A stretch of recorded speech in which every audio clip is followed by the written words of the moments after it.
গাইবান্ধার বল্লমঝাড় ইউনিয়নের খামার ট্যাঙ্গরজানি গ্রামে সোমবার জমি জবরদখলকে কেন্দ্র করে বাবা ও দুই ছেলেকে পিটিয়ে আহত করার অভিযোগ উঠেছে 7 জনের বিরুদ্ধে। অভিযুক্ত বল্লমঝাড় ইউনিয়নের খামার ট্যাঙ্গরজানি গ্রামের বাসিন্দা। আহত শফিউল মিয়া, তার স্ত্রী ও তার বড় ভাই মোহাম্মদ শরীফুল মিয়া ও প্রতিবন্ধী বাবা মোহাম্মদ নান্নু মিয়া একই ইউনিয়নের বাসিন্দা। তারা গাইবান্ধা সদর হাসপাতালে চিকিৎসাধীন রয়েছেন। এ ঘটনায় গাইবান্ধা সদর থানায় একটি লিখিত অভিযোগ হয়েছে। পৈতৃক সম্পত্তি আমরা জমিটা আমার জানা মতে মানে আমার বয়সকালীন আমার বয়সে তো 37 বছর চলছে। আমি তখন থেকে জানি আমরা ওই জমিটা আমাদের এখনও করি খাইতেছি। সেই জমিতে ওরা জোরপূর্বক অস্ত্রপাতি নিয়ে যা লাল পতাকা লাগাইছে জমিতে। তো সেই ফেলাক আজকে আমরা মনে করেন পতাকা তুলে দেওয়ার জন্য গেছিলাম, আমরা জমিতে পানি দেব।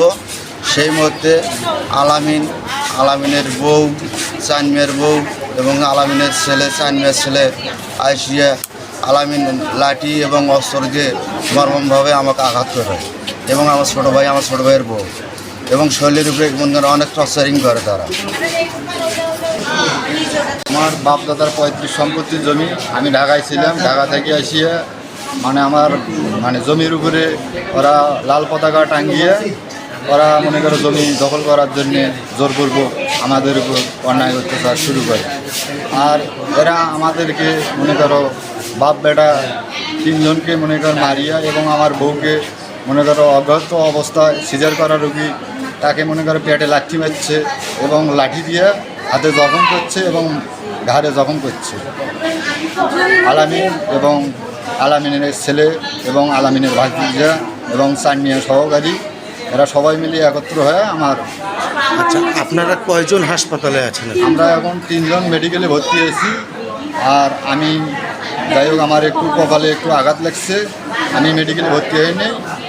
আমার কপালে আঘাত এটার আমি থানায় একটা কমপ্লেইন দিচ্ছি। আমরা যে যাচ্ছি যে ওই জায়গায় আমরা পানি নেব, আমাদের নিজের জমিন আমরা নিজেরাই গাড়বো কিচেন দিয়ে। তারপরে ওরা যাচ্ছি যে কালকে লাল পতাকা টাঙিয়েছিল, তারপরে আমরা কিন্তু যাইনি, যেটা মারামারি আমরা করতে চাইনি।